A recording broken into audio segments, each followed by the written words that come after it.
Personne dans la salle n'a cru ce qu'ils ont vu. Ibrahim Traoré, ferme, a levé le regard, a raccroché l'appel avec Macron, et le silence qui a suivi dans la diplomatie européenne a été plus assourdissant que n'importe quelle guerre. À partir de ce geste, la France a perdu le contrôle et l'Europe a commencé à craindre le pire. L'air conditionné bourdonnait faiblement dans le bureau présidentiel de Ouagadougou, tandis qu'Ibrahim Traoré ajustait sa veste militaire, observant les écrans qui affichaient les connexions sécurisées avec Paris.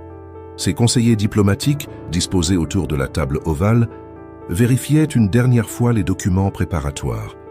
Le jeune président burkinabé, âgé de seulement 34 ans, savait que cette conversation avec Emmanuel Macron ne serait pas une simple formalité protocolaire. Dans les couloirs de l'Élysée, à plus de 4000 km de là, une atmosphère similaire régnait. Emmanuel Macron, entouré de ses plus proches conseillers diplomatiques, révisait ses notes manuscrites une dernière fois.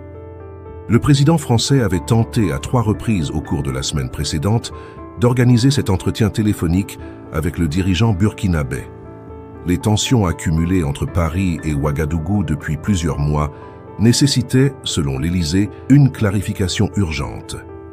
La ligne sécurisée s'établit exactement à 15h30, heure de Paris, 14h30 à Ouagadougou. Les protocoles de sécurité avaient été respectés des deux côtés, avec des interprètes officiels présents, malgré que les deux dirigeants parlent parfaitement français.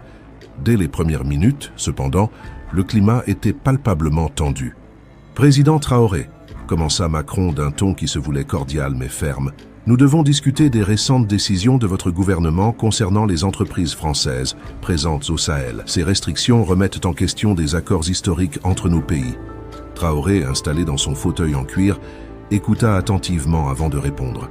Ses yeux fixaient un point invisible devant lui, sa voix demeurant parfaitement calme. « Monsieur le Président, ce qui est remis en question, c'est le respect que nos peuples méritent. Les accords dont vous parlez ont été signés dans des contextes qui ne reflètent plus les aspirations légitimes de l'Afrique d'aujourd'hui. » Un silence gênant s'installa quelques secondes. Dans la salle parisienne, les conseillers échangèrent des regards inquiets. Le ton de Traoré était respectueux, mais inflexible, bien différent des réponses diplomatiques habituellement reçues des dirigeants africains.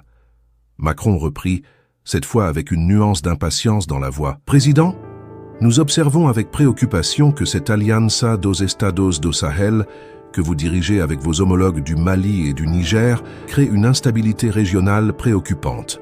L'Europe ne peut rester indifférente à ces développements. » C'est à ce moment précis que Traoré interrompit son interlocuteur, chose rarissime dans la diplomatie internationale.